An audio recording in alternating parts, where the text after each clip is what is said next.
వరలక్ష్మి వైష్ణవిని తీసుకొని కృష్ణ వాళ్ళ అమ్మ దగ్గరికి వెళ్ళి, ఇప్పటిదాకా నా కూతురు నా ఇంట్లో చాలా సంతోషంగా ఉంది. ఇప్పుడు మీ ఇంటికి వస్తుంది. మీ ఇంట్లో కూడా సంతోషంగా ఉండాలి అని భావిస్తున్నాను.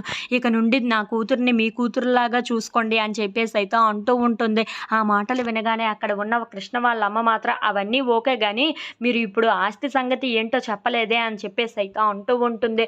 ఆ మాటలు వినగానే అక్కడ ఉన్న వాళ్ళందరూ అయితే ఒక్కసారిగా షాక్ అయిపోయి ఆవిడ వైపు అలా చూస్తూ ఉండిపోతారు. ఇంతలో అక్కడ ఉన్న కృష్ణ వాళ్ళ అమ్మ మాత్రం, అవును, మొత్తం ఆస్తి మొత్తం వైష్ణవి పేరు మీదే ఉంది కదా, వెన్నెల పేరు మీద సగ భాగాన్ని ఎప్పుడు రాసి పెడతారు అని చెప్పేసి అయితే అడుగుతూ ఉంటుంది.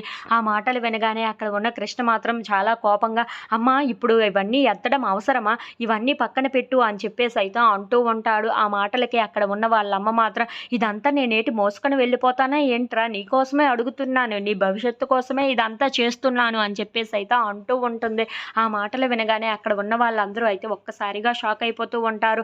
ఇంతలో అక్కడ ఉన్న వైష్ణవి మాత్రం, నేను చెప్పిన అబద్ధం వల్ల నాకైతే ఇప్పుడు పెళ్ళైపోయింది, కానీ తర్వాత నేను వైష్ణవిని అని తెలిసి వీళ్ళందరూ ఎంతగా నన్ను ద్వేషిస్తారో అని చెప్పేసి అయితే అనుకుంటూ వాళ్ళందరి వైపు చూస్తూ ఉండిపోతుంది. వీళ్ళందరూ నన్ను ఒక దోషిలా చూస్తారు. ఆ విషయం తెలిసిన తర్వాత ఎలాగైనా సరే ఈ విషయం ఎవ్వరికీ తెలియకుండా దాచేయాలి అని చెప్పేసి అయితే అనుకుంటూ ఉంటుంది. ఇంతలో అక్కడ ఉన్న వెన్నెలను గుర్తు చేసుకొని వెన్నెల కూడా చెప్పదు. ఎందుకంటే అమ్మ ఆరోగ్యం అంటే వెన్నెలకు ఎంత ఇష్టమో నాకు తెలుసు. అమ్మ ఆరోగ్యం కోసమైనా సరే ఆలోచించి ఆ విషయాన్ని బయట పెట్టదు అన్న నమ్మకం నాకు ఉంది. ఎలాగైనా సరే ఈ విషయం ఎవ్వరికీ తెలియకుండా నేను చూసుకోవాలి అని చెప్పేసి అయితే అనుకుంటూ ఉంటుంది.